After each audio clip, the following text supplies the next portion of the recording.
Өмір маған үйретті. Қиналған кезде күлімдеуді, шаршаған кезде бөгілмеуді, үмітті үрлеп жылжудалға сүрінген кезде түңілмеуді. Өмір маған үйретті. Қиындықтарды жеңе білуді, өзгенің мұңын сезе білуді, қанағат шүкір сабыр деп айтып, бар менен жоққа төзе білуді. Өмір маған үйретті. Жүрегі ақжанмен жақын болуды, досқа от, қасқа салқын болуды. Өмір маған үйретті. Қымбат жандарды сағынуды, мұңмен дос болып жабығуды, қайсарлық танытып бас имесем де, қатал заңына бағынуды. Өмір маған үйретті. Көргендерімді түйе білуді, адалға басты ие білуді. Жабықтырса да, тарықтырса да, өмірді шексіз сүйе білуді. Өмір маған үйретті.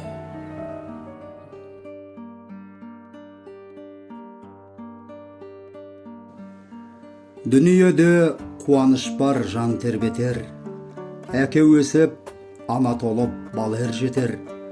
Достарыңмен, туған туыс ағайынмен қауышып тойдың туын бірге көтер. Тілек айт, биді билеп, ән сал келіп, өмір гүл өте шығар, шырын шекер. Бүгінгі 70-тің тізгінін ұстаған, Алатаудың айшықты ауасында туып, сұлу табиғатының құшағында өскен, еліне құрметті, туысқанға қадірлі, асқар таудай әке, асыл жар, қамқор ата, Рысбек Алданұлы. Рекең әке жүрегінің жылуымен, ананың бесік әнімен өскен бала. Әкесі Алдан Беркінұлы білімді, туған еліне еңбегі сіңген азамат. Ал анасы Балжан Көпес қызы сөздің майын тамызған, қара өлеңмен аузына ел қаратқан, тарих шежіресін ыстық ықыласпен тебіренте айтатын ел анасы. Рысбек Алданұлы өзінің жүрек қалауымен алған мамандығын ел игілігіне жұмсап, қажымай еңбек еткен азамат. Өмір мектебін, еңбек мектебін әкесінің бауыры Хамза Тілеубайұлынан, ел ағалары Бестай Сейдәліұлы, Ержанбек Омарханұлы, сондай-ақ Сайлау Ахметұлы, Марат Бәйдешұлы сияқты ағаларынан алған үлгісімен қамқор ағалардың салған сара жолдарын абыроймен жалғай білді. Әкелік мейірімін төккен Хамза әкесінің оттай ыстық ықыласы, темір үзетін пікірі, ақылы оның жүрегінде мәңгі сақталуда. Ал ел ағаларының өмір мектебі ол үшін бағыт сілтер, темір қазық іспеттес. Рысбек Алданұлы еңбек жолын қастек, асыл тұқымды мал зауытынан бастап, өз ісінің майталман мамандарынан тәжірибе жинап, шыңдала түсті. Ерен еңбегінің арқасында Ақсеңгір тәжірибе шаруашылығына аға мал дәрігері болып ауысып барды. Бұл шаруашылықта нөмірі 1 бөлімшенің меңгерушісі бас зоотехник қызметтерін жемісті атқарды. Қызмет баспалдағына биіктей түсуі оған артылған сенімнің, жауапкершіліктің белгісі іспеттеседі. Осы шаруашылықта табан аудармай 15 жыл еңбек етті. Жинақтаған тәжірибесімен еңбекті ұйымдастырудағы ерекшеліктері алға қарай жетелей түсіп, Қарасай ауданына қарасты 1 май тәжірибе шаруашылығының директоры қызметіне тағайындалды.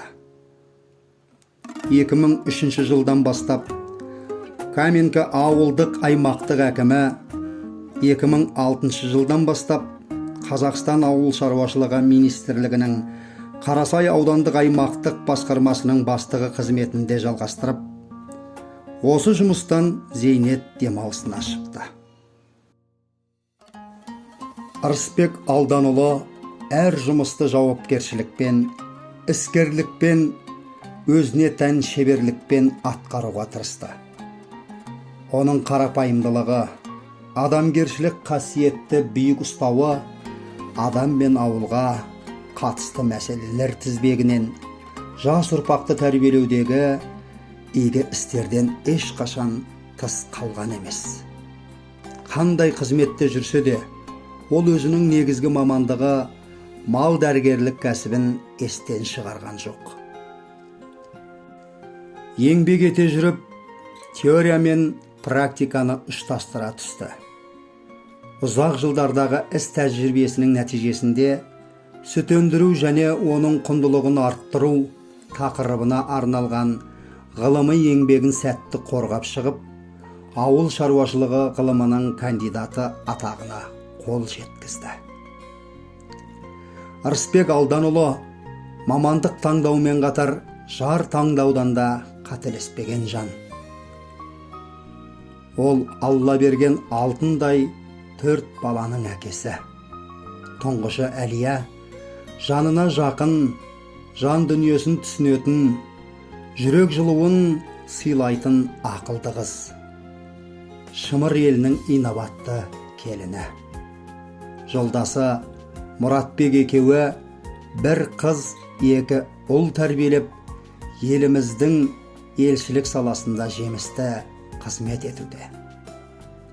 Ұлдың үлкені Айдос шаңырағымыздың көшбасшысы, жары салтанат ақылды келін, аяулы ана. Салмақты пікірі бар, жылы ұяның өнегелі отанасы. Айдос пен салтанат бір қыз, 2 ұл тәрбиелеп өсіріп, оқытып, солардың жетістіктерімен бақытқа бөленіп отырған жанұя. Өмір сыйлаған, Алла берген 2 егіз ұл Бауыржан мен Бақытжан да бүгінде отбасылы. Бауыржан 2 ұл тәрбиелеп отырса, Бақытжан 3 қыз, 1 ұл, 4 баланың әкесі. Жарлары Жайдарлы мен Арайлым шаңырағымыздың сәнін келтіріп отырған бір рулы елдің келіндері. Өткен күннің артта қалып елесі, тіршіліктің жылжи берер кемесі, басыңызға бақ пен ырыс сыйлаған 70 жастың құтты болсын белесі. Балаларың басындағы бағыңыз, 100-ге дейін нұрлы шырақ жағыңыз, өзіңізді мәпелеген баптаған, аман болсын анамыздай жарыңыз. Осы өңірде кең керілген керегең, еңбегіңмен еселенген берекең, атасының амандығын тілейді, ерке тентек ақ пейілді немерең. Ардақтайды ақсақал деп халқыңда, біз секілді ұрпағыңда артыңда, 80-ге де 90-ға да жетіңіз, дәл осындай мейірімді қалпында.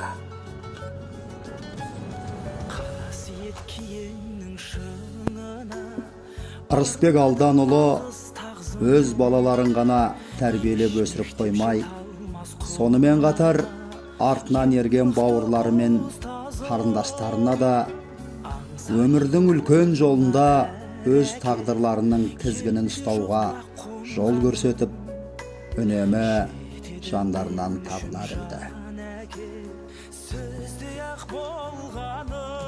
Жылдар жылжып өтіп, тарих болып жазылады екен.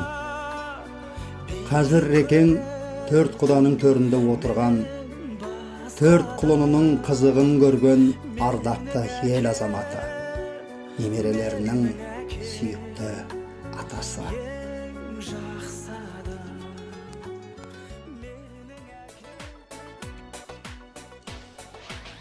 Қалды артта 70 асу қияшыңдар, сырбазсың мінезіңде ұнасың бар, шұғыла шуақ төктің айналаңа, жас жігіттей әлі де қуатың бар. Жария боп жақсатың алталашқа, келесіз үлгі болып барша жасқа, жүрегі аузын ашса көрінетін базары жайсаңдардың тарқамаста. Толқыдың аңқылдадың ақтарылып, жатыр ғой ақ бейілге жат табынып, ақ туын адалдықтың желбіреттің, жүрсеңді астамсу жоқ атқа мініп. Танытып еңбегіңмен сан қырыңды, жақсыға шашу еттің жан нұрыңды, бөленіп құрметіне қалың жұрттың, арнадың еліңе сен тағдырыңды. Қалыбын адамдықтың бір бұзбадың, ұяңнан түлеп ұшты ұл қыздарың, өзіңнен өркен жайып өнег алған, тілейді сізге бақыт жұлдыздарың. Өмір айдынындағы желкенді 70 жасыңыз құтты болсын. Алла жар болсын.